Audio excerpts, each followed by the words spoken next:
Good afternoon, everybody. Welcome back to Mythgard in Middle-earth. My name is Corey Olson, the Tolkien Professor, joined as always by my friend Gryfflet, who is staring up in awe still at 3 of the many statues, which he has successfully identified during the course of his completionist tour of Minas Tirith, which is now done, apart from the epic line, which we are currently pursuing. So hey everybody, welcome back. Glad to be back. Mythmoot was a great deal of fun last week. But I'm ready for some more Minas Tirith fun. Let's see how close Gryfflet can get. Well, he's not going to get to the Battle of Pelennor Field till after he's done the Ride of the Rohirrim, of course. But so there's a great deal more to do before that. But let's see how far we can get towards the completion of the Minas Tirith section.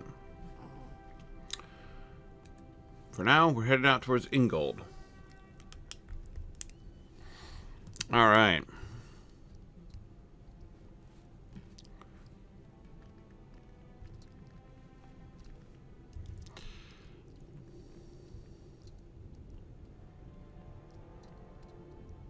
Oh, whoa, whoa. Hey. Oh, yeah. I just put my hat on and took it off. So hang on. Resuming hattedness in just a moment. Gotta get that invisibility hat on. Oh, no, I can't now because somebody's chasing me. I wonder who it is. Oh, great. No problem.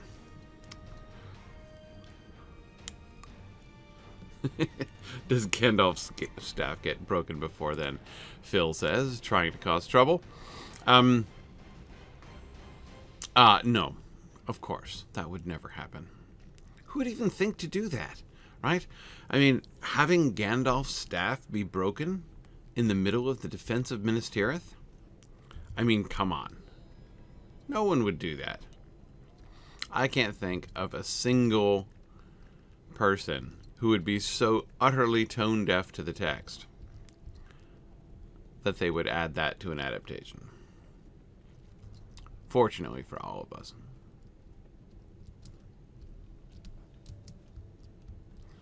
Okay. Here's our friend Ingold.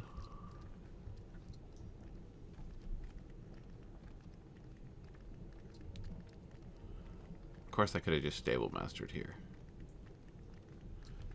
Probably should do that next time. Okay.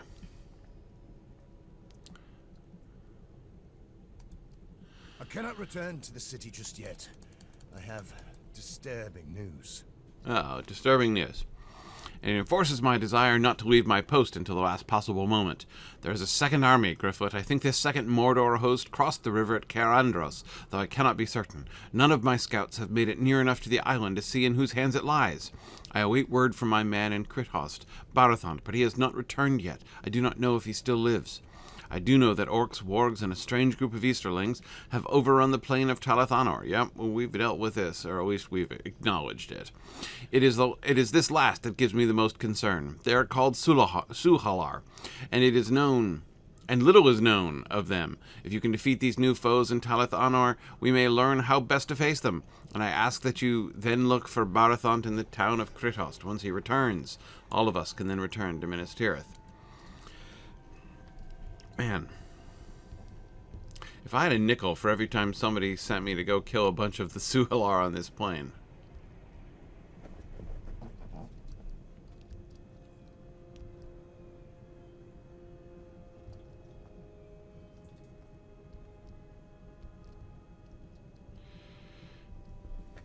I should have kept the beards. Maybe Forlong would return the bag of beards I gave him, and I could just hand those in instead.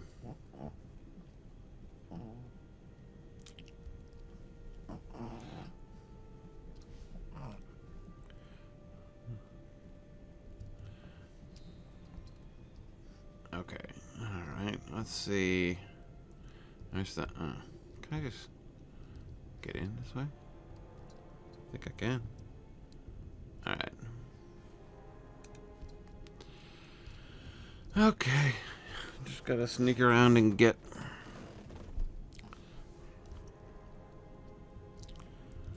eight of these guys?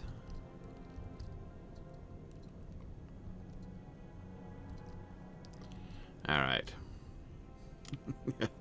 You guys can hear Pixie, my little dog, snortling over here. Alright, is this gonna... No. Hang on. Oh, tell me I've got to kill 8 of the mounted dudes. Oh. Do these guys not count because I'm on the wrong map?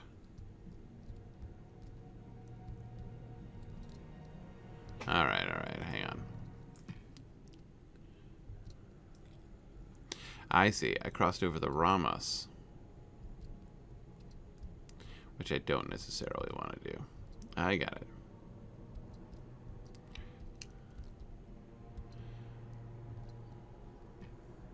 I was lazy and I didn't go all the way to the camp. Betcha that's my problem.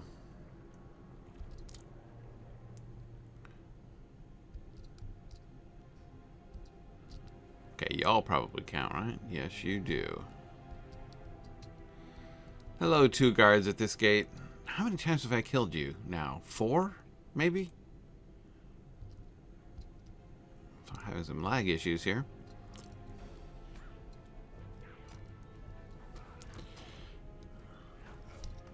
I feel perversely like I'm old friends with these guys.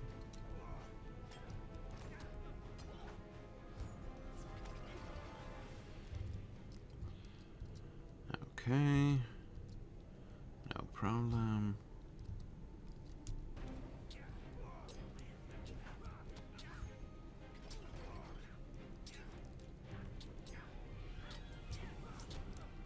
Alright, that's 4. Okay. In the meantime, let me... okay, so Kendall asked recently what meter is the Oliphant poem is in. That is a really interesting question, actually, because the Oliphant poem, Sam's Oliphant poem, is in a rather peculiar metrical form. So, first, let me emphasize that the category that I would put the Oliphant poem in is rhymes of lore. And you notice several things about rhymes of lore in The Lord of the Rings. And one is that they tend to be in a trochaic meter. It's frequently so in The Lord of the Rings. Trochaic meter, of course, means the rhythmic pattern of the lines is stress, unstressed, stressed, unstressed. Now, the Oliphant poem is peculiar. So let's see if we can remember the Oliphant poem.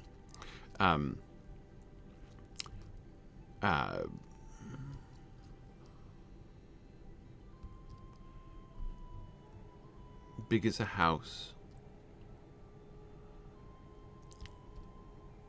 Gray as a mouse. Nose like a snake. I make the earth shake. Right? Notice both of those lines. The lines begin with the same rhythmic pattern. Big as a house. Right? What's the stress pattern there? Stress, and then 2 unstressed syllables, and then another stress syllable. Bum, bum, bum, bum. Is how they all begin. Big as a house. Nose like a snake.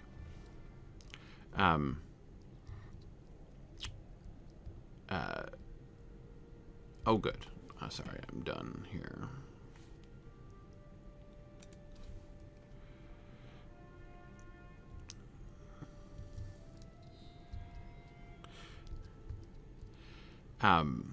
So yeah, they all start with that sort of every line, or almost every line at least, starts with that 4-beat pattern. Stressed, unstressed, unstressed, stressed. Then there's another irregularity, but a regular irregularity, if that makes sense. That is, there's a it's irregular as far as normal metrical patterns are concerned, but it's regular across the poem, right? Gray as a mouse, big as a house. Nose like a, okay, I flipped those. Nose like a snake, I make the earth shake. As I tramp through the grass, trees crack as I pass. With horns in my mouth, I walk in the south, flapping big ears, beyond count of years. I stump round and round, never lie on the ground. Okay. Not even to die. Oliphant am I. Now, one thing I would... Hang on. Oh, look, it's a warband. Concerning... with whom I want nothing to do. Alright. Back up to Crithost here. Now, what is, what's going on in this poem? The lines are not consistently trochaic. Most of them start trochaically. Most of them start with a stress on the first syllable. Not all, but most do. Then what happens? Then kind of weirdness happens. Again, not every line, like, as I tramp through the grass. So gray as a mouse, nose like a snake. Those all... Man, I don't want to kill a bog lurker. He's not doing any harm to anybody.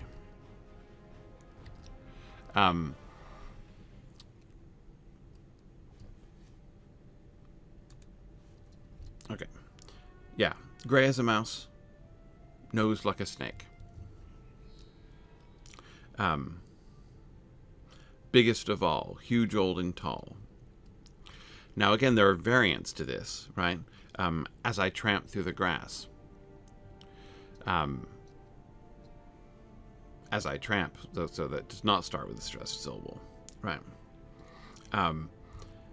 Now, but as I say, the dominant feel of most of these lines is not trochaic. Beyond count of years, bopping big ears, beyond count of years, I stump round and round, never lie on the ground. Sorry, I'm going the long way around. That's what happens when you try to talk about poetry at the same time you're attempting to get into Crithost, which, in general, everybody knows you don't do that.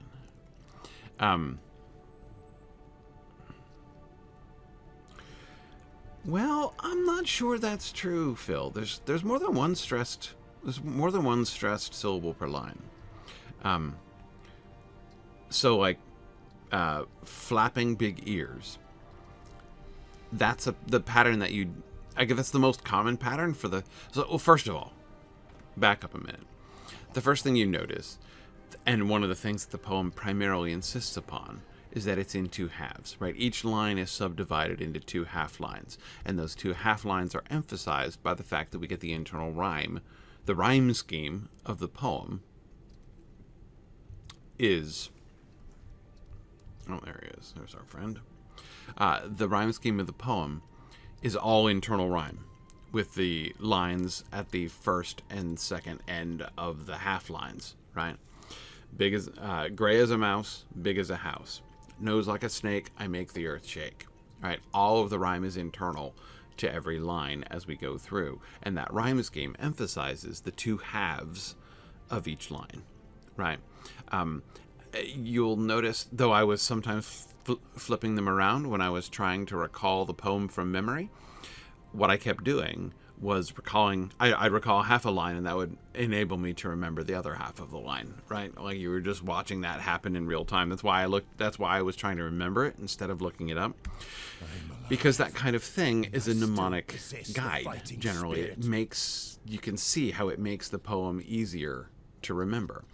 Even if you can't remember the whole thing in order, you'll still remember bits and lines. And even if you flip, it doesn't even make that much. Like, does it matter much if you say big as a house, gray as a mouse, or gray as a mouse, big as a house, right?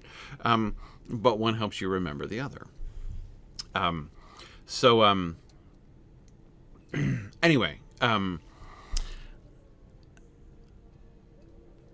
this relates to then the question Edith was asking. Do we know if Sam wrote this poem for one he'd heard as a child? He definitely did not write this poem, though he seems to have loved it. In fact, the text, if you remember, Frodo laughs when he hears Sam trot out the old rhyme of Oliphant, right? This is clearly, a traditional poem, right?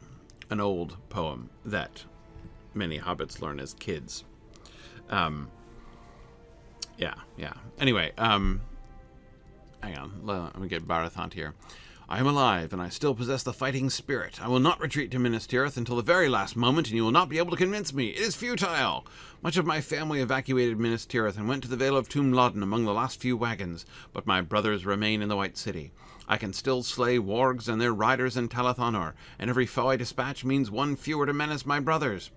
Aid me in this. You are an adventurer and can do a great deal of good in this land beyond the promise. Once we have faced these threats, I give you my word that we can return to the North Gate. Okay, Barathant, I have already done so much here. I'm feeling underappreciated, and now I have to do mounted riders. But that's okay. I have poetry to discuss while doing it. Okay, wargs or warg riders. Well, really now.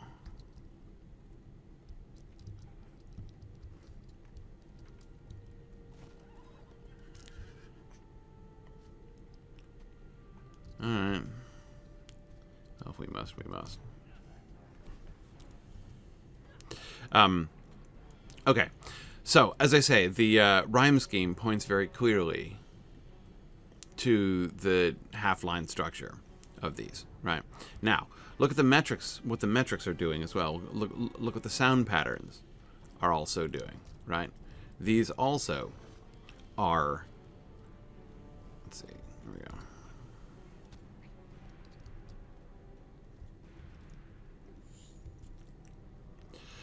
Those also insist on the half-line structure, rely upon the half-line structure, right?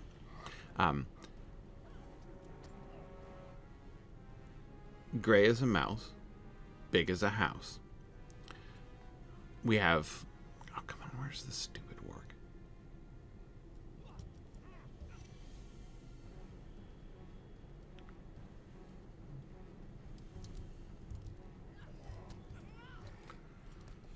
Man, mounted combat couldn't be any more annoying.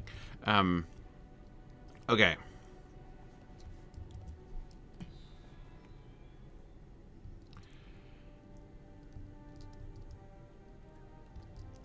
So notice how the sounds are symmetrical there too. Now that's one of the simplest. That's one of the simplest examples of lines. Many of the lines are much more complex than that, such as beyond count of flapping big ears beyond count of years. So you've got the first half, flapping big ears, which is the same as big as a house, right? Stress, unstressed, unstressed, stressed. Like that's sort of the classic, that's established in the first couple lines as the classic half-line pattern, right?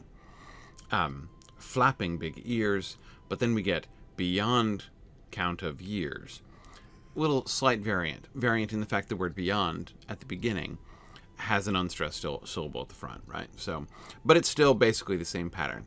So the core pattern of the lines that we're given is stress, unstressed, unstressed, stressed for each half line.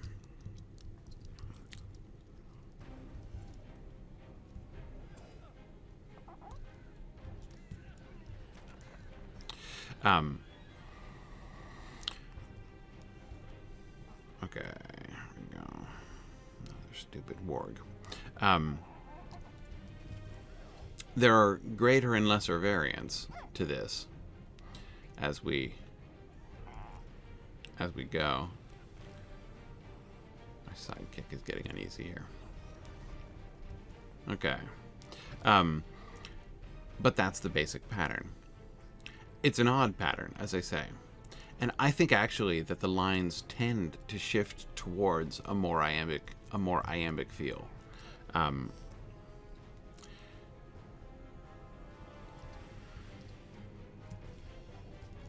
Well, maybe not. Sorry, I'm questioning myself.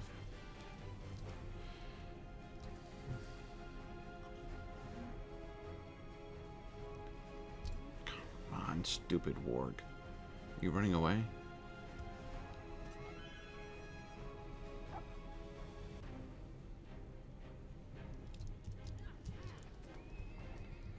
Oh, sure. Just get over here. Would you please?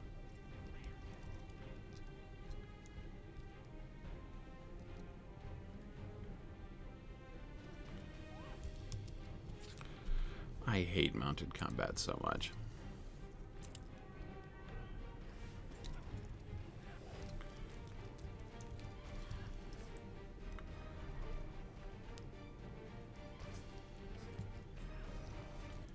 Honestly. Okay. All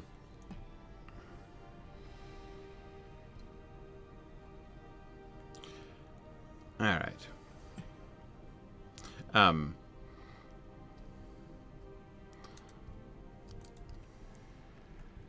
Yikes, Gryfflet. We are pretty out of practice in terms of mounted combat, aren't we? Not that we want more practice, because we don't. Okay.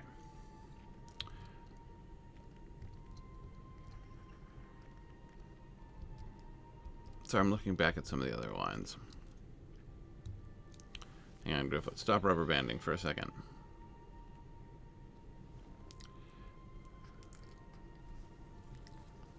Yeah, and the lines vary in length so much. It's another thing, again, that points to the way that the poem is sort of fundamentally a kind of a mnemonic thing. It's designed to help you.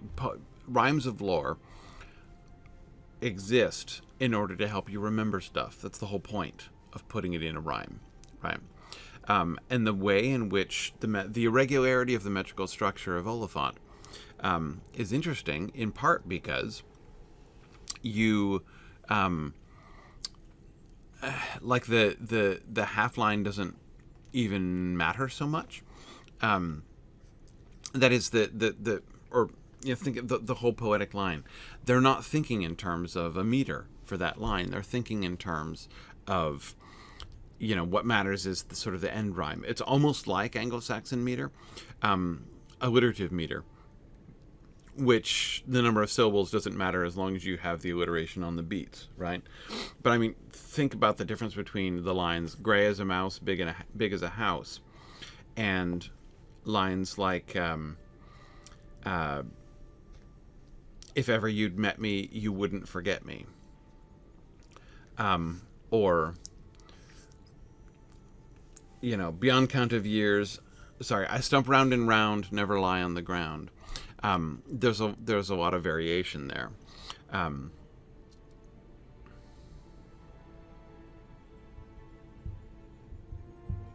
Yeah, it keeps returning. Notice it keeps returning, though, to that basic pattern of stress, unstressed, unstressed, stressed. Even when it adds like a whole new thing, like never lie on the ground. I stump round and round.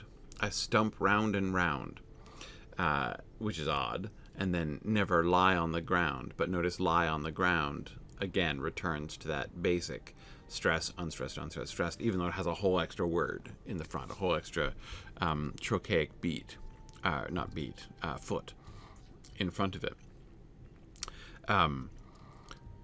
So yeah, you can hear what that basic pattern is, and the lines tend to return to that pattern.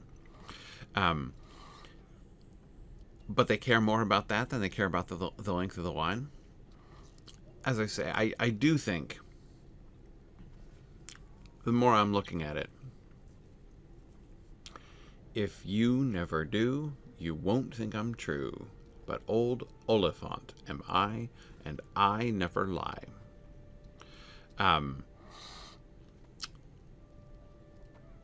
Yeah. Notice it ends with one. It seems to have two unstressed syllables in that, because the I lie receives such a strong stress in that last sentence, and I never lie. Notice, by the way, where does that pattern come from? The basic sound pattern, the core half-line form of that poem? Stress, unstressed, unstressed, stress. The word Oliphant, right? Which is itself stress, unstressed, unstressed, right? Oliphant. Oliphant, big as a house, right? You just add that one extra syllable. So the word Oliphant itself forms 3/4 of the fundamental You've done well, pattern, my friend. right? So, and I think that's where it comes from. You know, I think it's why he chose that pattern, because the word Oliphant fits in it. Like the word Oliphant is like at the heart of the rhythmic pattern of the entire verse, right? You've done well, my friend. I too have slain many of our enemies, but it seems that 2 more cross the river from Caer Andros for each one that I defeat. This does not seem to be a battle we can win. You think? Before I can return, we have to recall the scouts I sent forth from Crithost. Okay. The Mordor host that... We're nearing the end now. The Mordor host that pours into Talathanor shows no sign of slowing. I am almost ready to return to Minas Tirith. But first we need to recall 2 of the scouts I sent forth from Crithost. Go to the northwest and northeast, and tell Congrail and Brunion that it is time for them to return to the North Gate. They have done well, but now they must think of their safety. Find them quickly. They are sure to be in danger as the situation north of the Rammas worsens. Defeat any enemies you come across as well. All of them. We may be readying for our retreat, but that is no reason not to strike at our enemies while we do. Ooh, and he's promising me cosmetic pants. You know how to appeal to Gryfflet. Barathant. Okay.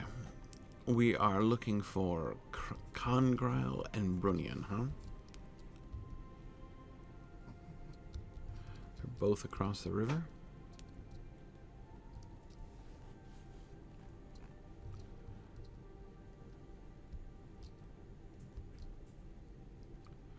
Okay. Mounted combat is not recommended for those who suffer from carpal tunnel syndrome. Yeah, it's also not recommended for people who suffer from motion sickness, which I do. Mounted combat is one of the only ways in which I am at risk of making myself nauseous while playing. Okay. Alright, dude number 1 is over here somewhere.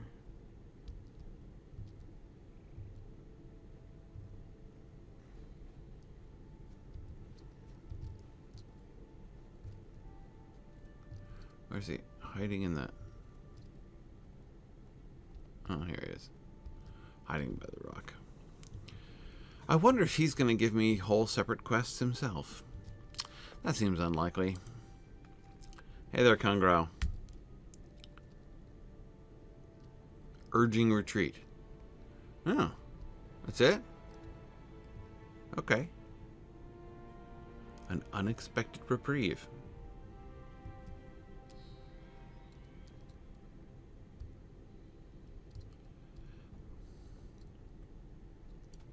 Mounted combat isn't good for people who suffer from mounted combat. I hear you.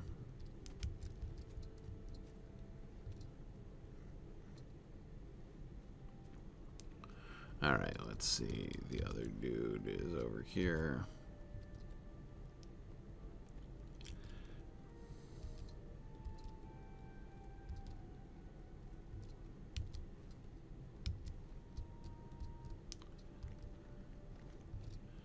by that other big rock, I betcha.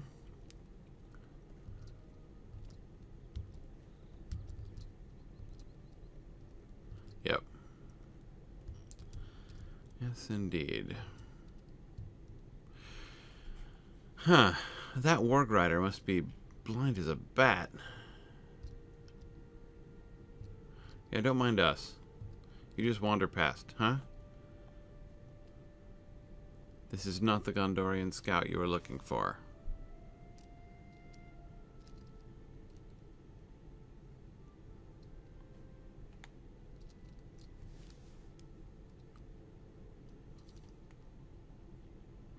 Okay, fine, Warg Rider. I'm just going to carry on talking about poetry. Yeah, so the point is so the irregularity of the lines, again, is one of the things that points to the fact that the lines they're not supposed to have, in a sense, their own internal integrity. There are many, poetic forms that Tolkien uses where, the length and pattern of the line is the basic unit. Like, that's what matters in the sound of the poem. As for instance, in Galadriel's poetry, right? I sang of leaves of gold, and leaves of gold there grew, right? Like that pattern, with the iambic heptameter feel, right? I sang of leaves of gold, and leaves of gold there grew. Those lines matter. Those are the basic units, right? You can hear the same thing, indeed almost exactly the same pattern, in like the Nimrodel poem, right? And cursed the faithless ship that bore him far from Nimrodel. It's much more emphatically iambic. The lines in the Oliphant poem just don't work the same way. The poem doesn't care about the lines. It cares about the half lines. And the rhyme and the repetition of that basic pattern, stress, unstressed, unstressed, stressed, that's what the poem cares about. Like, that's how it functions. That's how the beats work. All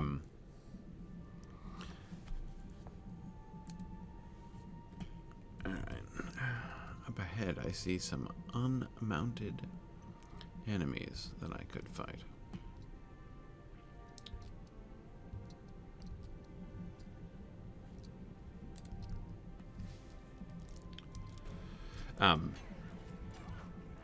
Yeah. So that it makes it an unusual poem. Again, you can. It's just different. But it's different not just because it's in a different meter. It's different because it cares about different things. If you see what I mean by using that particular language to describe it. This is always the thing when you're listening to poems, especially when you're reading Tolkien's poems.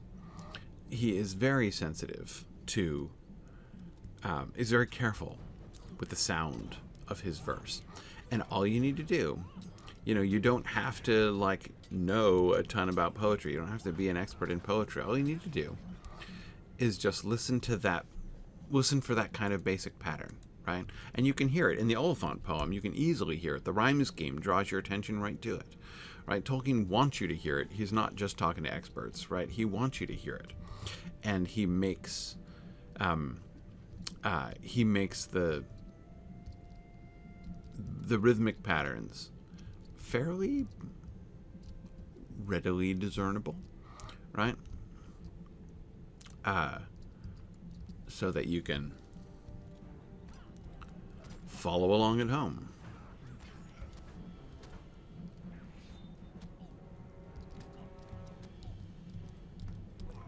Targeting everyone but the dude hitting me with an axe.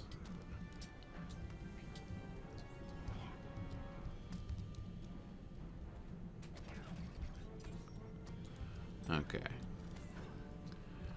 Oh, good. And that's 8. I don't even remember what direction I am now after all that riding around in circles.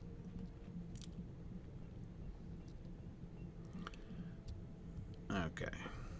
Oh, yeah, sorry, here we are. Okay, Barathant of the nice purple tunic. Now lead the way to the gate in the Rammas. Coat. I will be right behind you. Okay. Lead the way. You will? No, not literally. You're not actually following me. So I can stable master? You can follow me over to the stable master? How may I help you, friend?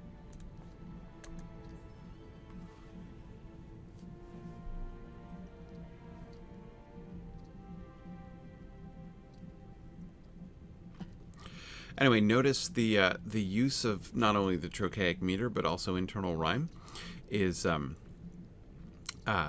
one of the things that tends to mark poems of lore. Uh-oh.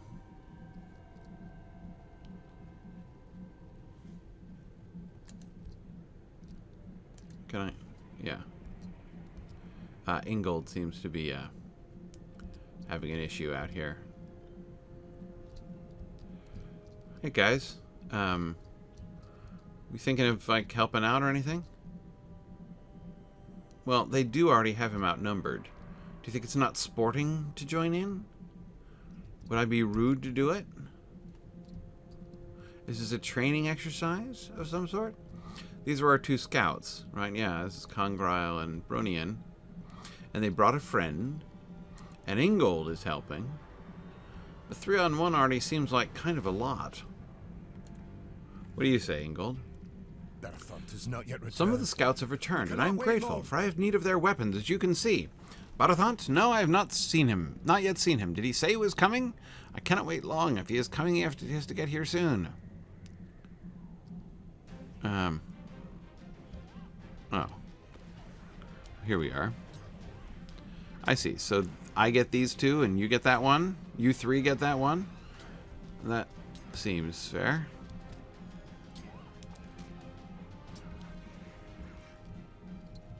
Can I even target that dude?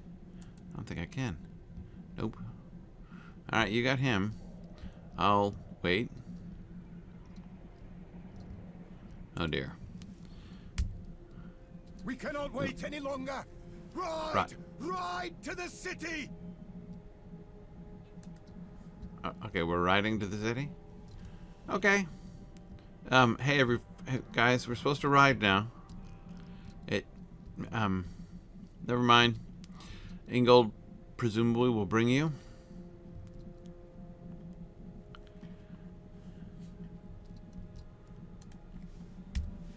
How may I help you, friend?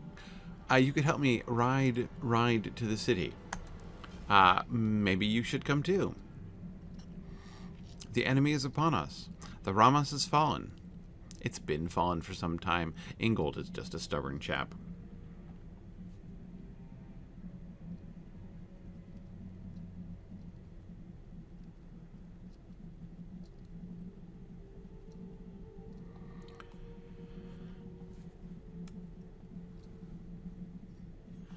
Okay, here we are.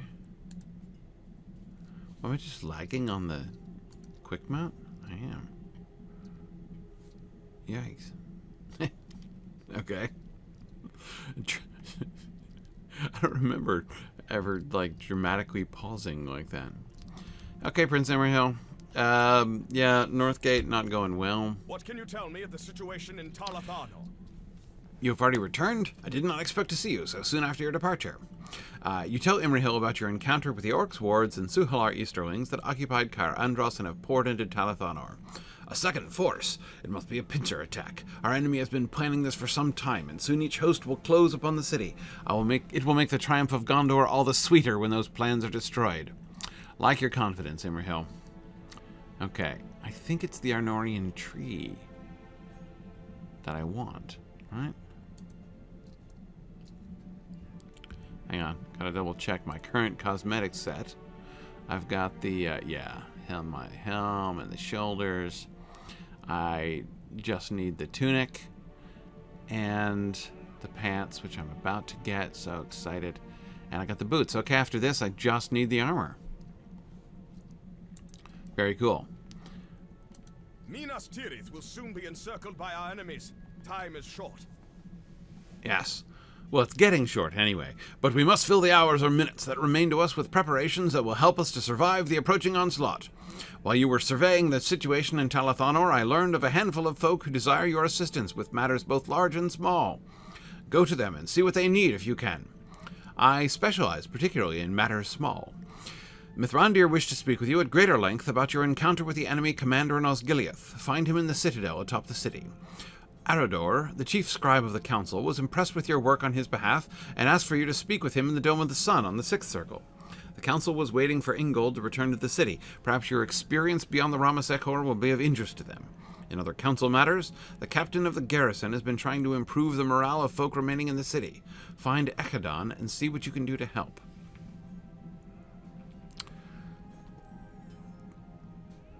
Okay. Notice what they're doing in these 3 quests as we're getting into the siege here. First, the emphasis on Mithrandir understanding the plans of the enemy, right? That's sort of one thread. And then there's the thread of the military strategy of Minas Tirith, right, as it faces the attack of its enemies.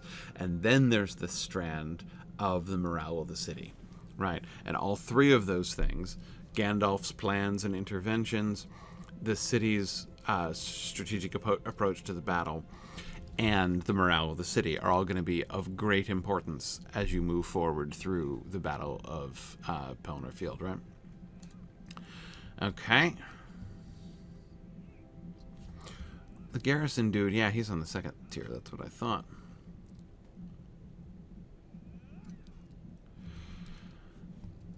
Let's do it, Prince Imrahil. Fortunately, I know where everybody is. I've been everywhere, man. Okay, we want to go to the soldiers tier, please. Appreciate it.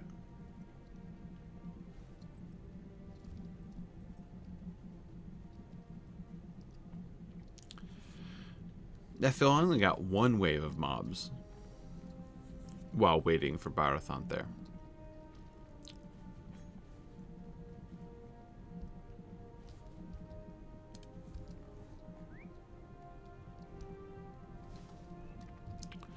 Okay, first we're going to go to the... We're going to go to Echadon.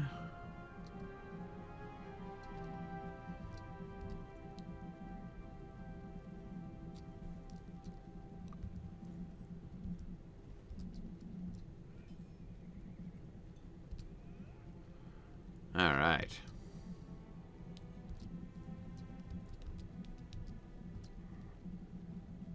Right, he's the one who's standing in front of the pub. The grumpy one.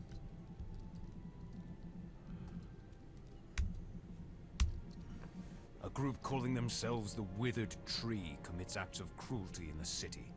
Yeah, I've run into them. Only a fool would deny that things look bleak for Gondor. A group calling themselves the Withered Tree has begun committing acts of cruelty and dissent within the streets of Minas Tirith, and their actions have lowered the morale of my men and the folk that remain. I know, they're like wrecking boats of children, right? It's long since time we deal with these people. These lower circles of the city are especially at risk of suffering at the hands of the Withered Tree. Perhaps the passwords for the upper levels remain out of reach, at least for now. Didn't we meet them on like the 4th circle? If you would help raise the spirits of my guards and of the citizenry, you will tear down any seditious parchments the Withered Tree has posted on the walls. While you do this task, speak to any despairing folk you find, and try to lift their spirits.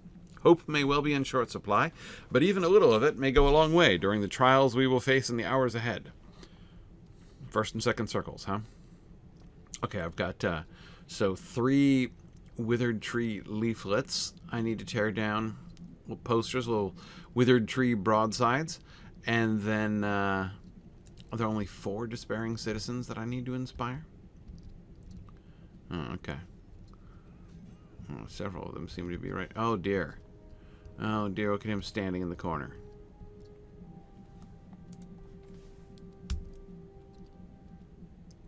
Speaking convincing words.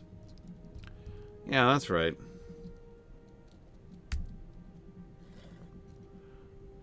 tearing down this poster. Okay. Oh, that was good. Another poster over here? No. Another moping dude. Oh, yeah, and a despairing poster. Look at that. Hang on, let me deal with this. Okay. Hey, buck up, camper. Yeah. Isn't that better?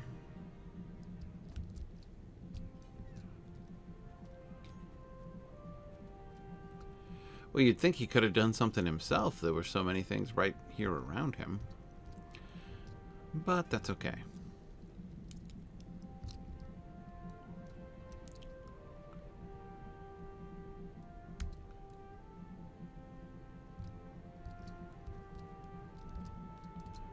Wow.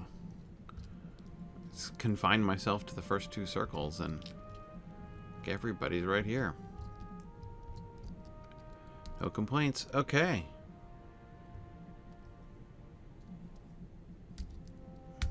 It's not so bad. I am Oh. Well. Well, all I have to do is try, apparently. Oh, man. I'm digging how close these guys are together.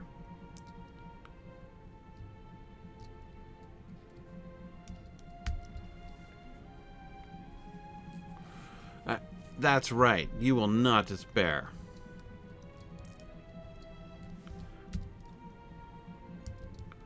I'm already only one despairing, one poster away. There it is.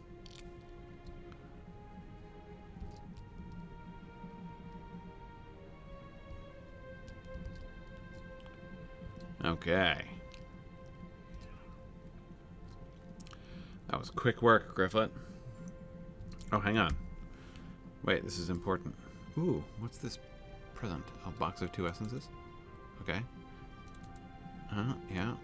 Into my new carry-all. Alright, but more importantly... okay, notice I cleaned out my inventory. And... oh, yes. Oh, the difference is striking. Look at me and my new pants. Nothing like the old pants.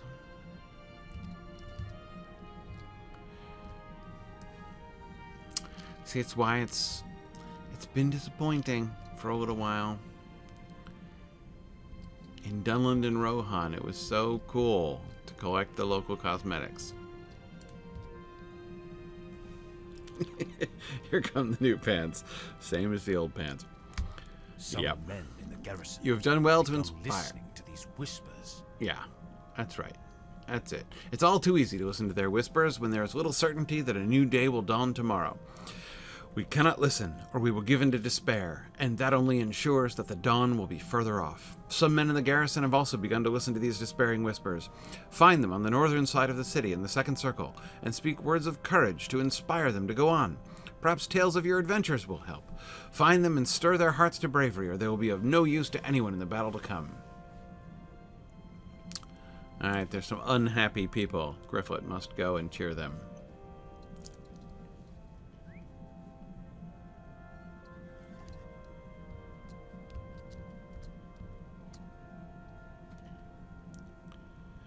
Alright.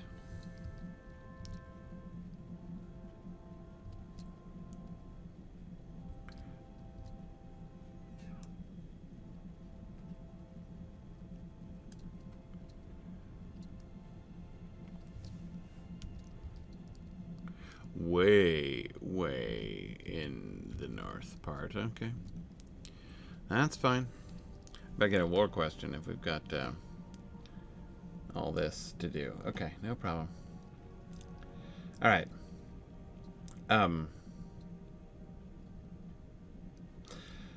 Okay, Darnulf Thunamgaruld asks, where did all the rubble from excavating the halls or mines go? For Moria and Erebor, that must have been massive. Did they heap up a mountain range? So, okay. On the one hand, no, I don't think I can shorten it by Stable Master, can No, because... Oh, I see. I don't think it would be much faster, frankly. I could stable master the third circle and then come down the ramp. It might save a tiny bit of time, but I'm not sure it would save much. Anyway, so yeah, on the one hand, this is part of the issue with the size. From Thorin's Gate onward, the Lotro designers chose to make dwarf halls on simply a massive scale, right? And it's an interesting choice, and I like it in a lot of ways. I like the fact that it really tries to impose from the very beginning the enormous grandeur of what the dwarves build. They want to impress us with the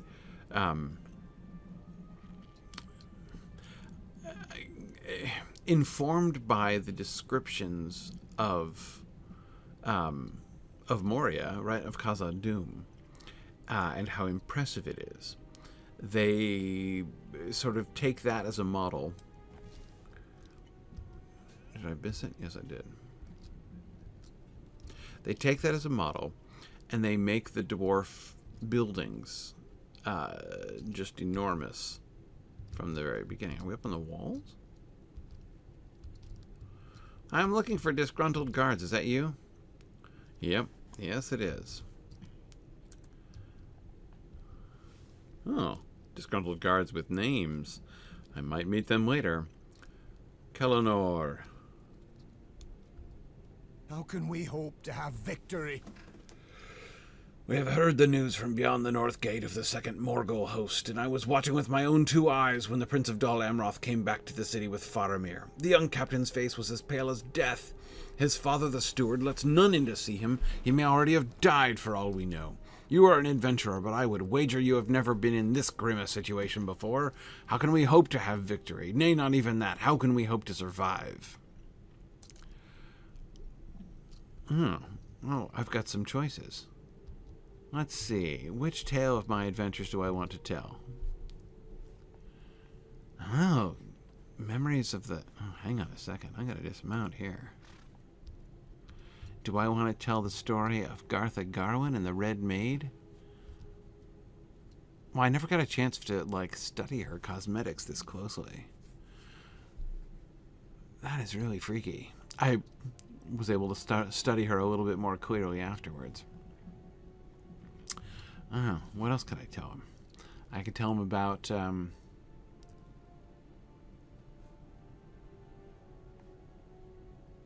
memories of adventure? Just like generic ones? Memories of Echadon. Oh, the good old days in southern Mirkwood? Or memories of the Hornburg. Hey, let's tell that story. Yeah, that seems relevant in multiple ways. I mean, the others are pretty cool too. Yeah, let's tell that story. So, the Hornburg. It was awesome. Oh, I missed the other option. Memory of the Nazgul. Do I want to tell it? Oh, I get multiple choices, huh? Okay, let's tell the story of Gartha Garwin. Yeah.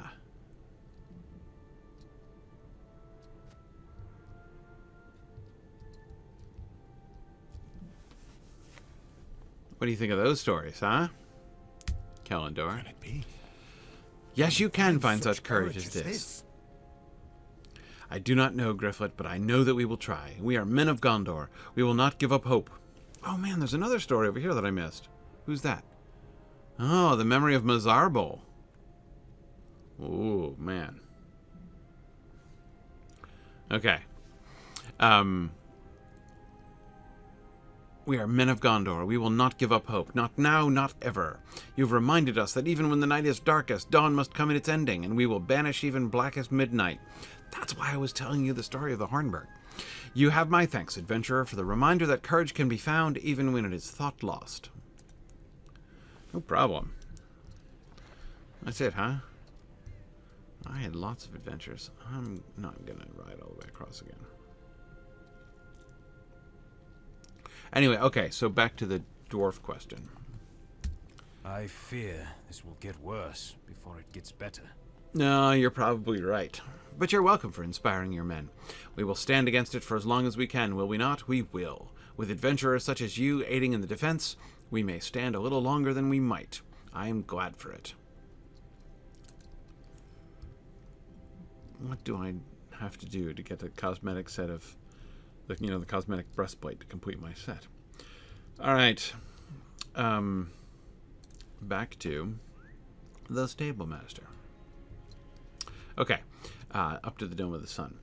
So, as I was saying, they made the choice in Lotro to make basically all of the dwarf spaces cavernously huge. Now, I do admit that this opens up Darnulf's question. It raises the question of, like, what if they hollowed this all out of the mountain? Yeah, I mean, the rubble must be amazing. Now, first of all, I don't think they're just reducing it to rubble and heaping that in piles. A great deal of what they have is cut stone, right? So, presumably, they're doing two things, right? First, they are... Did I just pass the stable master? Kind of think I did.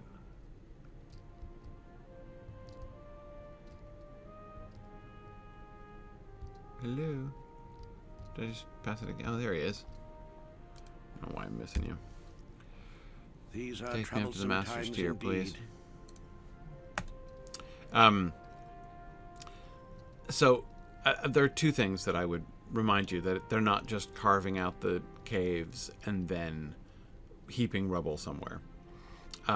First, they are going to be using a great deal of the stone that they mine for cut stone that they're going to be building with.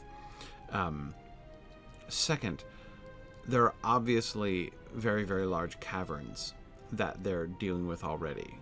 Many of the caverns in Moria, for instance, are natural caverns. Many have been augmented, but I think the very few of those have been simply carved out of the rock. This, I think, is one of the reasons that it's why they choose to settle there in large part, because there are already caverns there. Just like, Gimli doesn't look at a mountain range and say, I think this would be a good place to drill to look for glittering caves, right? He finds the caverns in Helm's Deep and is like, this place is awesome, right? I should build a summer home here. Presumably Durin had a similar experience when he found Khazad-dûm in the first place. So yes, I don't think that in either place, and I am also believing that Thran the Old, and then Thror, had a similar experience when they came to Arodor, right? Again, I believe there were caves within that mountain already, and that's why they chose to settle there.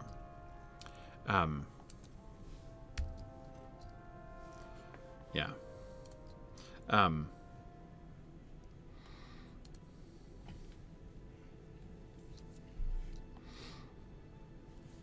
Okay. Is it almost time to use the map of the city? Almost time to use the model? Where's my friend Arodor? Whose name always looks strange because it's so like the name of Aragorn's grandfather, but not quite. Aragorn's grandfather's an ARA. The council has a plan door. to assess the city's food stocks. Food stocks, huh? They're right over there. There's a Master Foodmonger? Fantastic. I wonder if he solved his rat problem in the lower stores. Or she. Hello? Marathon? The deadliest enemy during a long siege? Hunger. Rats. Oh, yeah, hunger. The burden of governance is heavy, but it is especially so in time of war. We have not seen Steward Denethor since Prince Imrahil carried his son back to the city, but we do not need to hear his words to know what awaits us. A siege, possibly a long one. The greatest enemy during a long siege is not necessarily the foe outside the gates. The greatest enemy is hunger. With the gates shut, we will not be able to resupply the city. The farms and fields that feed Minas Tirith during peacetime will be cut off from us by the lines of the enemy. They might as well be on the moon for all the good they will do us. The only food we will get is the food we already have. Mirudal can tell you more, but it is a worrisome fact that we might simply not have enough. She's the Master Foodmonger?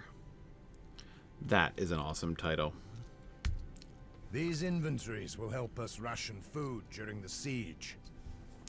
I have taken stock of the flow of goods into the city over the past few days and combined it with the existing list of food and supplies we were storing. This has given me an inventory of our goods, and I have divided it into sections for each of the main storage rooms of Minas Tirith. I ask that you take these inventories, one for the goods of the upper stores and one for the goods of the lower stores.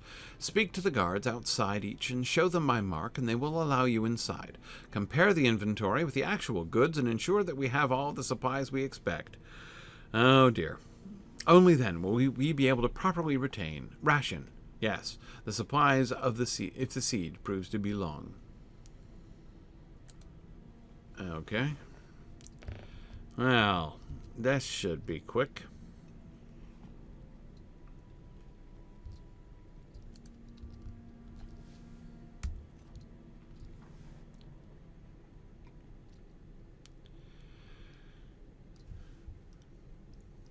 Okay, upper stores on the 5th circle.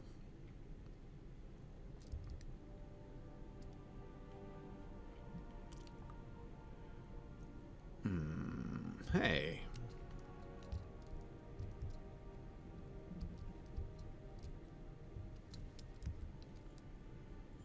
Oh, right. Okay, sorry. I'm on the wrong side. Alright, nothing for it. Go back. So, in short, Darnoff, I think there's less rubble than you think. In neither place, in none of the places where the dwarves lived, are they just going to be carving the entire thing out of solid rock. So that's the primary thing. But again, the other thing is it's not just rubble. They're going to be quarrying at the same time as they're tunneling. That's sort of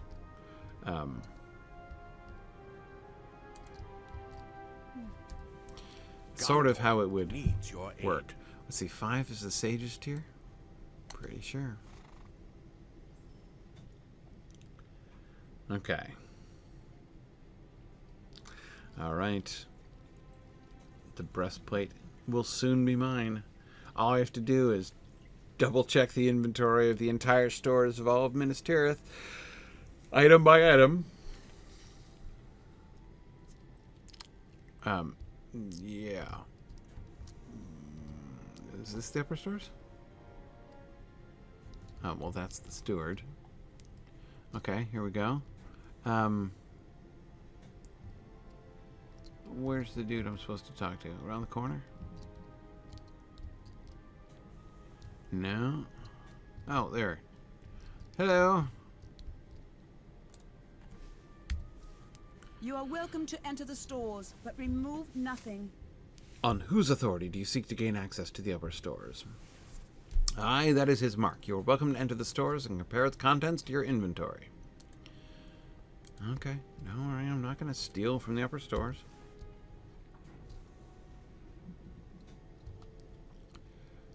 Okay.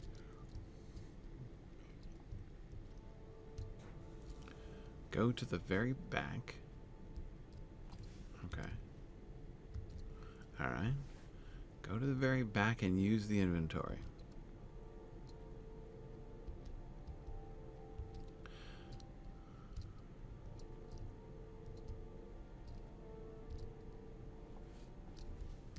Do I have it? Oh, okay, I do.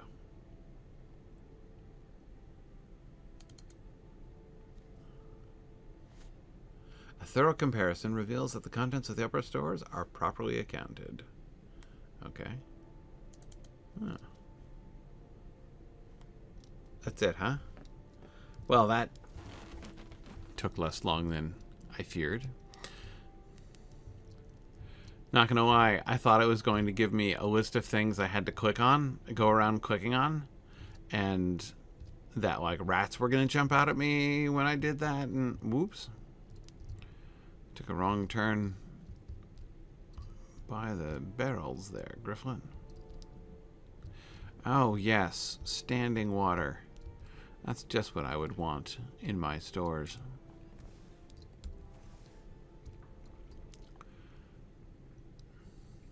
Okay. Lower stores next.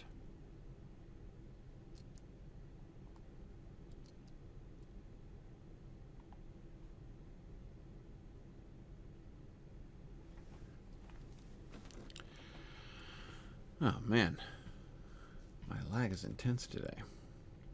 There we go. Alright, Gryfflet. We are headed to the lower stores down there, yeah? Which means we're in good shape. We just go back to our friend the Stable Master. There she is, appearing out of nowhere. These are troublesome times indeed. And we go to the main gate.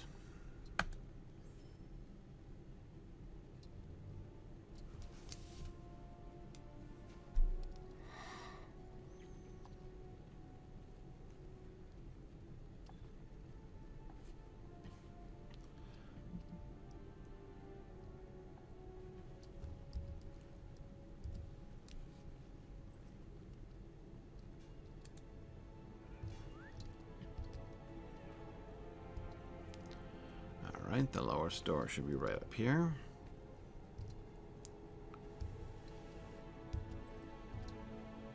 Random chickens preparing to do their part in the defense of Gondor. And remember, they have a significant part to play. The chickens of Minas Tirith will have their moment. Go inside, if you must. It's a waste of time and effort.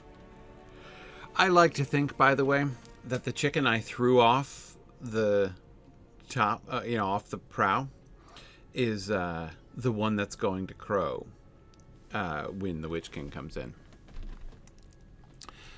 Okay, you showed Dírion the inventory from Mithrandir and say that you are here to compare the record of the goods with the actual supplies within. Why, is there really a need for this sort of extra work? Shouldn't we be more concerned with bolstering the defenses? Once the enemy is lined up outside the walls of the city, Mithrandir may wish he had not wasted effort on this redundant task to which he has set you. This is his mark. You may go inside if you must, but I think it a foolish waste of time and effort. Finish your task quickly, and may you turn your eye on more important errands afterward. Oh dear. Dírion, come on now. Come clean. You seem really uneasy about an audit here. Are you going to come in and try to kill me? Hide my body?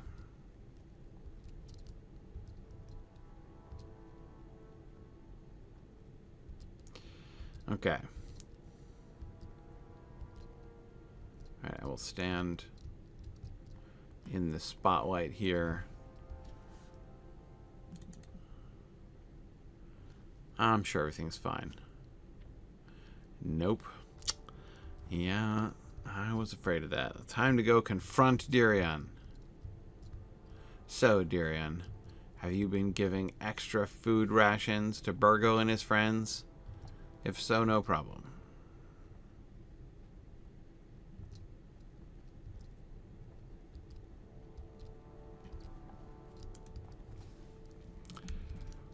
There is some malfeasance to confront. Alright, Miley, let me come at your question here in just a minute.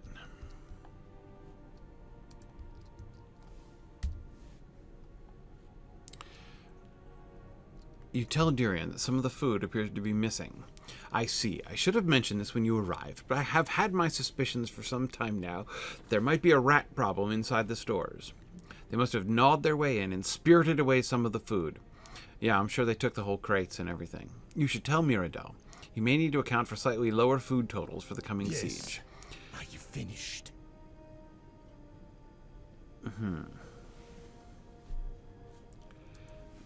Rats will keep getting in. Nothing to be done. It's a plausible story, Dírion. I don't know. Have to admit, I'm more than a little suspicious here. Okay. All right, let me try to get at your question here.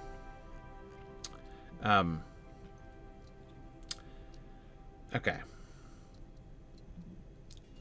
About Gandalf trying to figure out which ring Bilbo has. So, the problem is that this is a question that readers tend to oversimplify when they're reading the text. So you say, it's just curious that he didn't go for help or advice for Elrond. I know he wanted to be absolutely sure, but Elrond would have at least advised him that all the great rings are adorned. No? Thanks for the answer.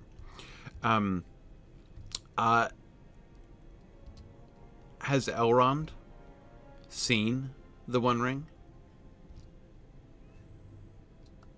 It's not clear to me that he has. Did Isildur show it to him? Do we know that? We know that Elrond urged Isildur to... So, I mean, let me just say, I'm not taking it for granted. I'm not taking it for granted that Elrond has, with his own eyes, seen the One Ring. He knew that Isildur kept it, but remember what he says about this. Few marked what Isildur did, right? He admits your aid. They were doing other things at that point. And remember, they knew almost nothing about the ring. Even then, like when Isildur captured it, they knew almost nothing about it. So first of all, it is not even, I don't think it is definite that Elrond even knows that information. He knows what the other elven rings look like, presumably, because not necessarily because he's seen them all, but because Gil-galad has, and he was Gil-galad's right-hand dude, so he probably has. Yes, exactly. JJ, thanks for quoting the passage. Elrond, the passage I was alluding to is here. Elrond saying, Isildur took it as should not have been. It should have been cast then into Orodruin's fire, nigh at hand where it was made. So in retrospect, he says, yeah, that's what should have happened. Remember that whole, like, let's walk together to the cracks of doom and I'm gonna, like, tell Isildur to throw it in. Didn't happen. That's just a movie thing. He says, like, in retrospect, he really should have done that, right? But few marked what Isildur did. He stood alone by his father in that last mortal contest, and by Gil-galad only Círdan stood deny, but Isildur would not listen to our counsel. So he says that he advised him to do that. But again, it's not obvious to me that he's seen it. Again, in the film, Isildur's wearing it openly on a chain around his neck. That seems to me preposterous. I do not think that that is what Isildur would have done. Yeah, so there's no, not only is there no evidence of like what he did do, like how he carried the ring, not in the Lord of the Rings text in any case. From everything we see with 100% of the other mortals who have the ring, who get the ring, they tend to secretiveness, and most importantly, they all gain a greedy desire for the ring and a desire to keep it for themselves. That this is already set in for Isildur is made explicit by the fact that he calls it precious. That's the word, right? That's the word that marks that admiration and desire for the ring itself, right? Isildur already has it. We know he took it in his hand because it burned him, right, when he took it. And that he thinks that his hand will never be free of the pain of it. Anyway, yeah, so I think that he is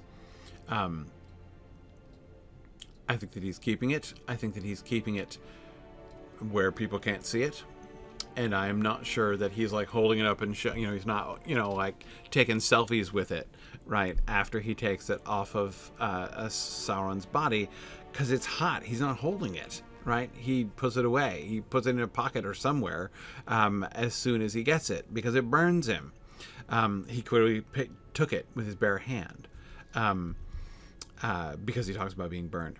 So anyway, as I say, it's not obvious to me that Elrond even has that information. But more importantly than that, Miley, I would say you're jumping ahead a good deal into areas that Gandalf does not know. I'll come back in a second. See, again, Miley, hang on. You're saying, like, about the Great Rings. Just wait a second. Let me talk to Myrdal here. Well, okay. do we have all the goods we expect? You tell Myrdal that the upper stores are fully accounted, but Dírion believes that rats are to blame for disparity between the inventory of the lower stores and the goods actually kept there. I see. That is a shame, but it's not terribly surprising. Rats need to eat as well, and they can sense coming danger as well or better than we can. It makes sense to me that rats might covet our goods. I will set the total amount of food to be rationed slightly lower than I planned in order to account for the rats. Not going to mention our suspicions of Dyrion's obviously sketchy behavior? Okay. Well, good. I'm glad that Gryfflet has some sense. I'm confronting Dírion right now.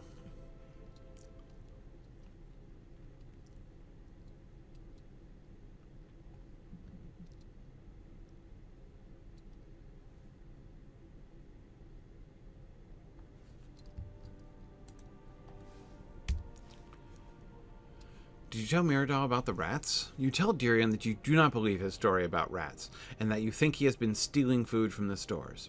His brow knits with rage, and his eyes darken. When he finally speaks, his voice is desperate.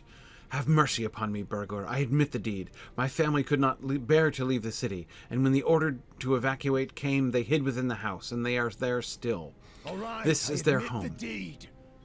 What will you do? And they will not be accounted for when Myrdal rations out the food. If I do not steal some of the food for them, they will go hungry, so I have set aside a small amount. Is that a crime? Have mercy. What will you do? If you turn me in, you will doom my family, help me, or do nothing. Better that than have my family's lives upon your conscience. This is a puzzle. What do you think? How honest a burglar is Gryfflet, huh?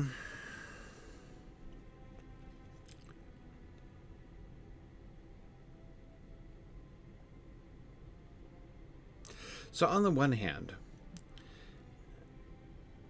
oh, golly, I don't know.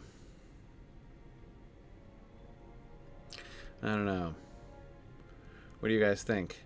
You guys want to vote? What should we do?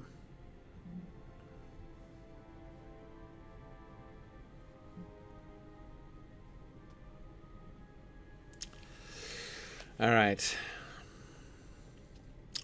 Yeah. This is tough. Hard times.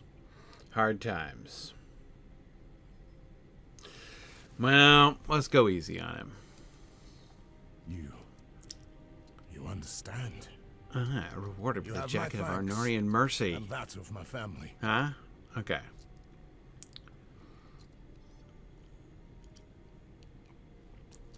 If the burglar is going to turn someone in for stealing, yeah, honest burglar, right? That's totally a class.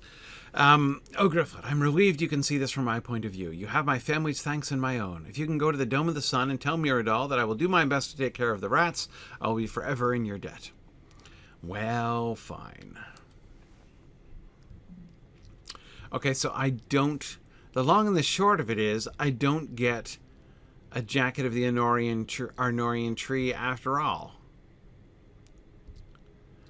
I'm getting it. Well, I hope at least it looks cool.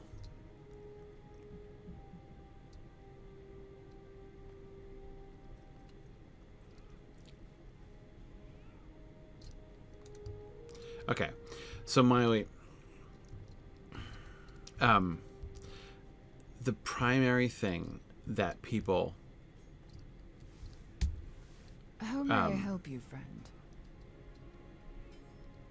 The primary thing that people overlook with Gandalf's analysis of the ring situation is that he is not... wait, where am I going? Master's tier. He is not doing simple process of elimination. I have, as if he's saying, I have information about, all 20 of the rings, right? And I'm just narrowing it down from there. That's not what he's doing. Or rather, because there are several that he can eliminate from the prospects, right? You could say he is doing process of elimination. What rings can he eliminate? He can eliminate the 3. It's clearly not one of the 3. The 3, their whereabouts is known, especially by him. He knows it's not one of the 9 because the Nazgul have those. And he knows it can't be the 1 because Saruman assured them that it was not. Saruman said that he had certain information that the One Ring was out of circulation. He had as much reason to eliminate the 1 from his analysis of the situation as he did to eliminate the 9 or the 3. Okay, he knows the Ring of Fire's whereabouts more certainly than he does the 9. But his information on the 1 was as good as his information on the 9. I mean, if it's one of the 20 great rings, then it almost has to be one of the 7 by process of elimination, right? Did one of the 7 have no gem? That seems possible. Even Saruman, in what he was saying to the council that day, that the great rings have each their proper gem, might perhaps not apply. I mean, how closely was he studying the 7? Saruman? Anyway, it's uncertain. But the other thing, Miley, is that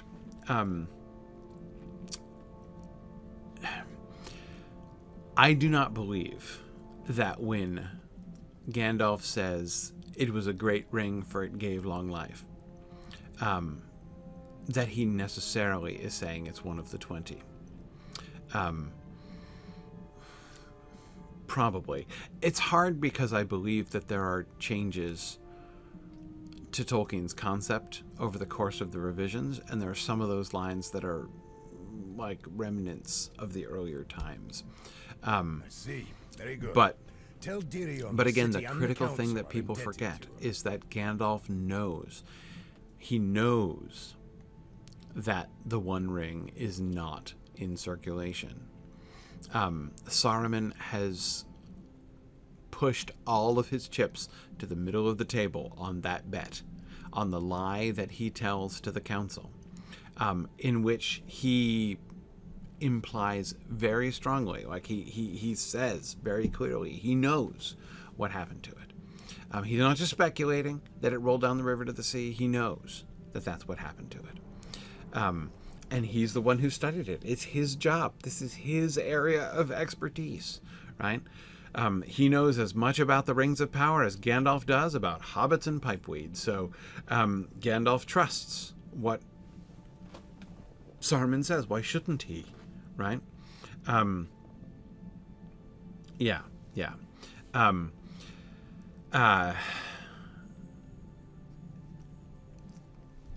As far as knowing for sure that it was a great ring, it is not obvious to me that he is sure of that until after Bilbo's party.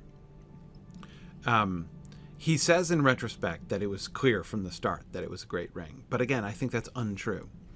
What he links to, that is, I think Gandalf's exaggerating there. And here's why. Later on, he says in his final sort of synopsis to Frodo, it's one of the great rings because it gives long life, right? The fact that it extends Bilbo's life makes that clear to him. That's the thing that he is resting that is the proof of the fact that it's one of the great rings. He doesn't figure that out until Bilbo's party. In fact, ironically, I was just writing chapter 1.3 of my book last night, and I was writing on this exact passage in chapter 1, the long-expected party. When Bilbo gives his speech about feeling thin, sort of stretched, like butter scraped over too much bread, Gandalf looks at him curiously and studies him closely. Gandalf is surprised to hear this. He's obviously noticed that Bilbo has not been aging. But remember that he tells Frodo later that he initially dismissed this as like, he comes from a long-lived family on his mother's side. He was a little bit curious about it, but he clearly did not draw any clear conclusions about it until that moment. He is very interested when Bilbo gives his own test, not merely about the external fact that Bilbo has not aged, but his expression, his description of his own experience, right? How he feels old on the inside, though he doesn't look old on the outside, and how he, that feeling of being thin and stretched, Bilbo is saying, something is acting on me, right? I am being stretched. Something is stretching me, right? I am like butter being scraped over too much bread. Something is scraping me out thinner and thinner, right? What's doing the scraping? What's doing the stretching? Bilbo doesn't suspect what it is that's doing it, right? Gandalf does in that moment, but not until that moment, I think. It's, and this fits with what he tells Frodo later on. So Gandalf does not from the beginning think that it's one of the great rings. He doubtless assumes that it's one of the minor rings, one of the essays in the craft, as he says to Frodo later on. In that moment, he begins to suspect that it's one of the great rings. And he begins doing his research, right? What could that be? And doing that research brings him to a place where he has to throw his assumptions out the window, where he has to question everything that he thinks he knows about the Rings of Power, about the process of elimination there. Anyway, okay. Yeah. Right, and he's been investigating for 17 years. Right, exactly.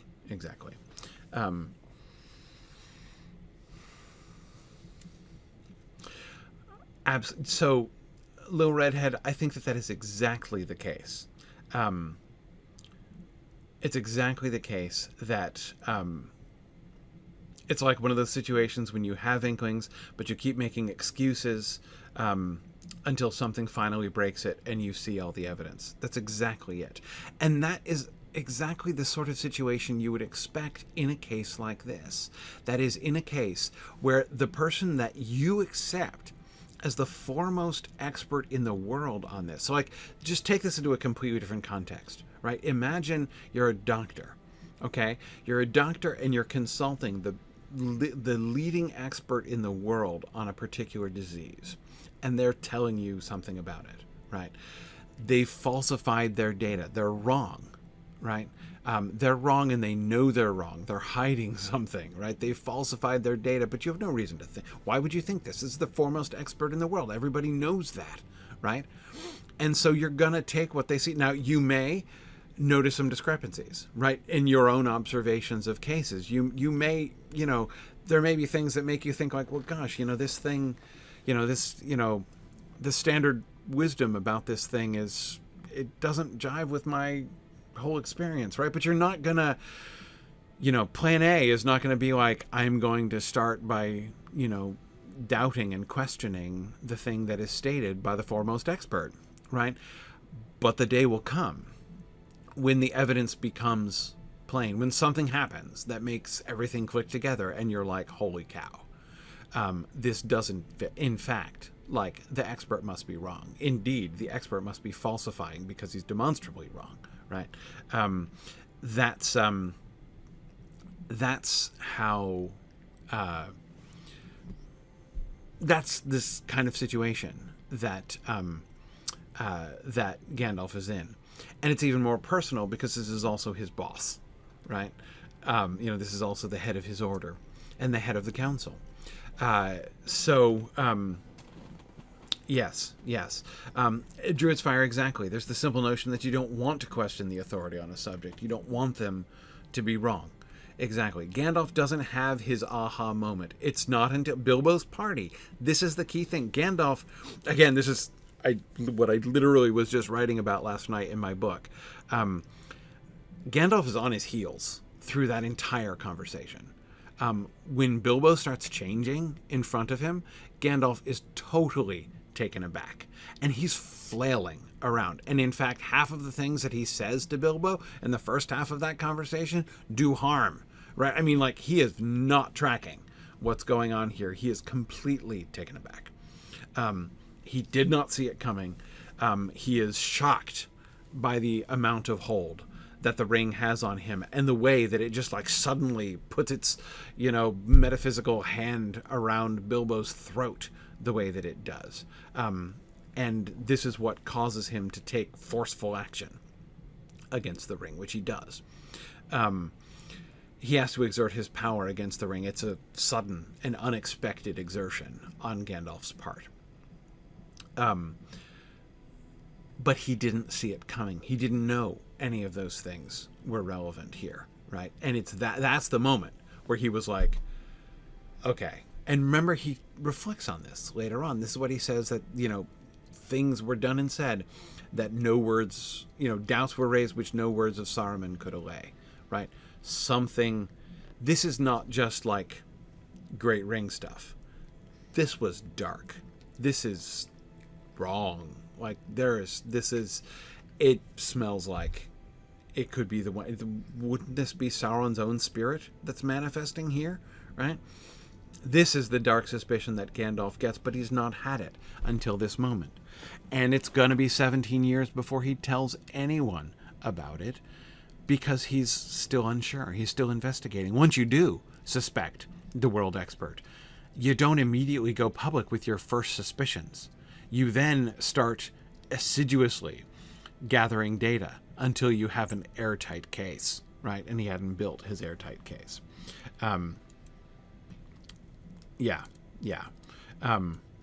Yes, that's the passage, JJ, when he says, I often wondered how Gollum came by a great ring, as it plainly was. That at least was clear from the first. That's the thing that I think that Gandalf is exaggerating about. I think there is a little bit of an exaggeration that it was clear from the first.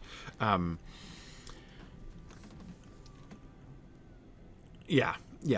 sounds to me like Gandalf in retrospect sort of exaggerating the situation a little bit. JJ says, I think I simply don't believe Gandalf. I don't either.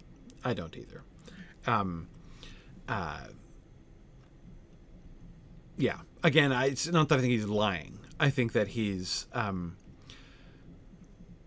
exaggerating. It's clear to him now, and he's looking back on it. Like, in retrospect, it is clear. I think, like, what that actually means is, like, I had enough evidence from the first to see this. It's not that I did necessarily, but or even, though I will also add that passage is one of the things that makes me uncertain whether or not in Gandalf's nomenclature, one of the great rings means one of the 20 in the rhyme.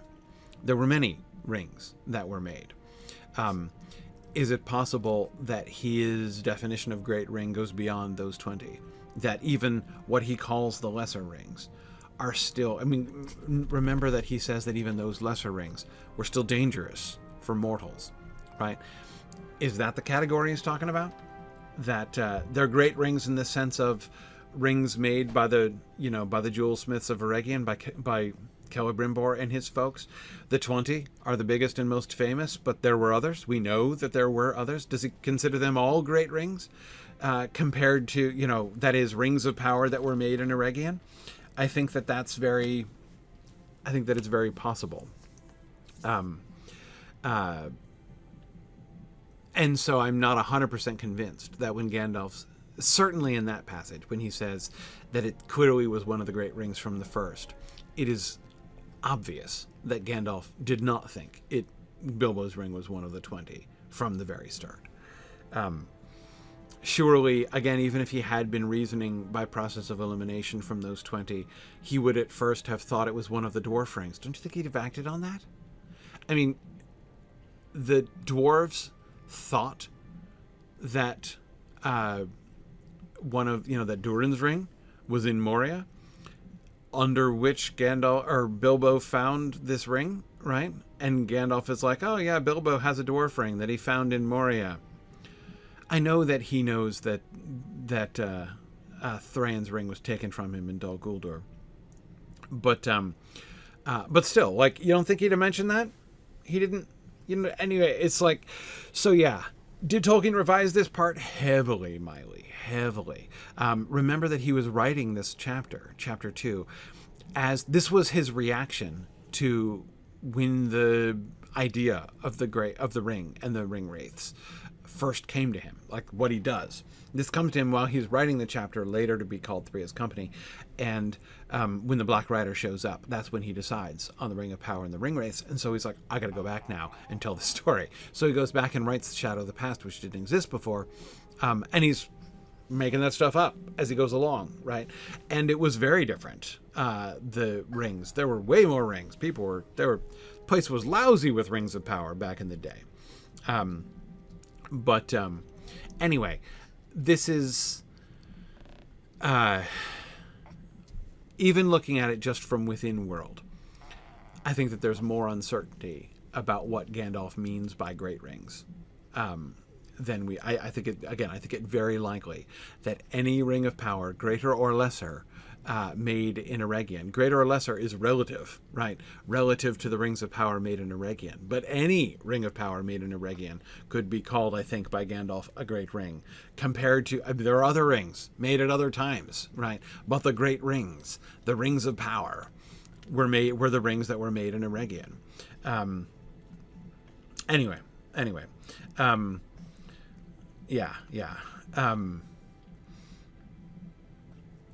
Okay. Anyhow, so like I said, it's trickier, but also Gandalf doesn't see any of it until a good deal later than a lot of people think, and people almost always underestimate the impact of Saruman's lie.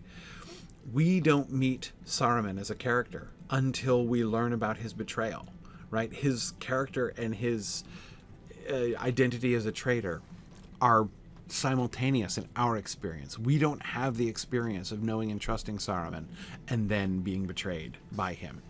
Gandalf does, and we can't forget that and what it means. And the impact that it has on his analysis. But here I've been leaving Miradol hanging for a super long time. The guard of the lower stores plans to take care of the rats. Very good, very good.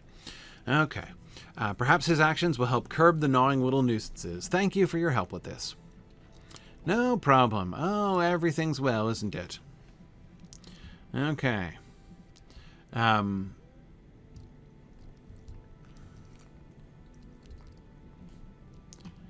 Okay. All right, I'm just going back. All right. Oh, I see. Right, because I said he found it in Moria. Yeah, well, he wasn't in Goblin Town either. They were on the way out, and then he fell down. He was sort of near there. Can you get from one to the other? We don't know for sure, but I'd be pretty surprised if you couldn't. I think that Goblin Town as it's called in The Hobbit, right? Seems to me one of the orc encampments that almost has to have been set up in. I mean, I don't think it's independent of where the dwarves used to live, but I mean, it's not clear. It's not obvious. I am so grateful for your efforts on my behalf. Oh, you're welcome, Dírion. Just don't let it happen again. Okay. Know that my wife and children thank you as well. Mundil, Kunir, and Fionel. These are the names of the people you have saved this day. Remember them, for they will remember you fondly. Okay. Alright. Now's the moment of truth, though.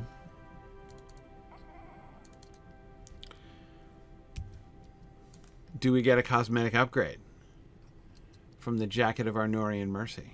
Oh, hang on. Is it actually better armor than what I have? No, not at all. Okay. And... ooh, it is. Okay. Alright, well, that doesn't do much good. Let's see. Alright. Okay. Well, fine. I have a full... I think I've got a full Arnorian set now. The Arnorian tree stuff and the Jacket of Arnorian Mercy. I still have my Starlight Cloak. If I get an Arnorian tree cloak, I'll totally wear it. What was I wearing before? I was wearing no. I don't remember what I was wearing before. Oh well, doesn't matter. Okay, yeah, sorry. Yeah. Here's Pixie. She's being a little obstreperous today. Yeah. Okay. Yeah, I think it was the Athelian one. All right. Yeah. Well, okay. We'll see what we can do with the puppy on our laps here. As it is almost...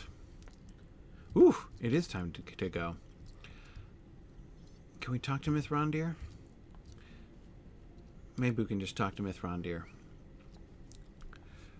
What chapter are we on? Book 4, chapter 7. Oh, right, yeah. Book 4, chapter 7. Okay. All right.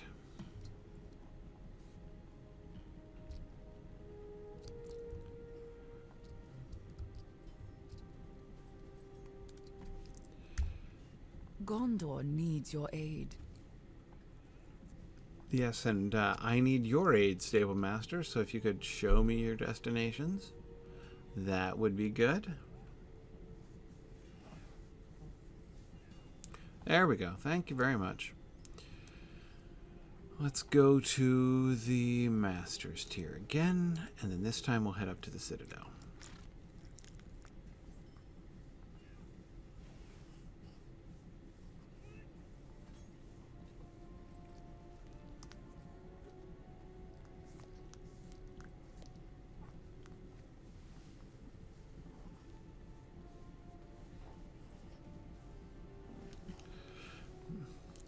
Then I think I'll head up to Gandalf, and then I think a certain somebody here needs to go OUT, so we will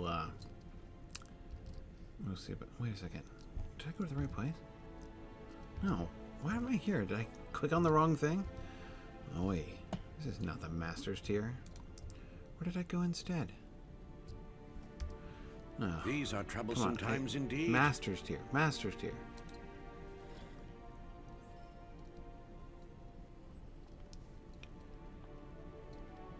Yeah, I think I'm not going to start the instance, but we'll get ready to begin that there next week.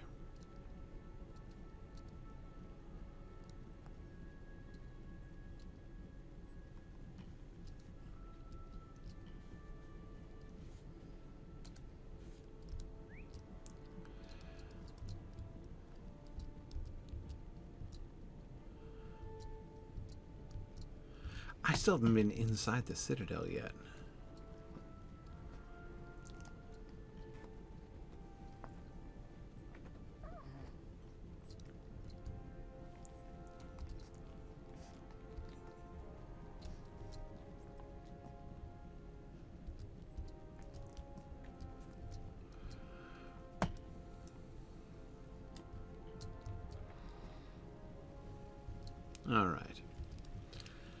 Okay, Gandalf. What are we doing? I must hear what you saw in Osgiliath, and I must hear it quickly. I suppose you have been north of the Rammas Echor on Imrahil's errand? I told you to assist the Prince of Dol Amroth, but soon afterward I regretted doing so. There were some matters I should have asked you about in greater detail, but I gave away my chance by sending you away. All is set right now, for you have returned, and I will worry at it no longer. I must hear what you saw in Osgiliath, and I must hear it quickly. No, not here. Speak to me if you are ready, and we will depart together for the old archives, where we will find the first and oldest collection of scrolls in the city. Cool. I think your tale may require further study, and that is where we may conduct it. All right. Matter of lineage. Oh. Right, what, Gothmog and such? I'm trying to remember what he's getting at. The enemy we saw in Osgiliath was the... That was where we saw... But we already had the reveal about who Gothmog was, right? Anyway. Alright. Okay. Alright, we're done for the week. So we'll start with Gandalf and this instance. Mordorith. Yeah, sorry, that's his other name that I was not remembering. Okay. Awesome. So I will we'll talk with Gandalf next time. Thanks everybody for joining me. I will be here next week. Should be here next week if all goes according to plan. I'll be away the week after that, but I'll be here again next week. So we will see how far we can get through to the climax of the Minas Tirith quest line in the epic here. Fun to concentrate on the epic and cruise through the story here. Awesome. Thanks a lot, everybody, and I will talk to you again soon. Druid's Fire's next. Bye now. Thanks for joining in on my rambles around Standing Stone's brilliant digital adaptation of Tolkien's world. If you enjoy these adventures, please consider supporting this and other entertaining educational programming by donating at signumuniversity.org/fund.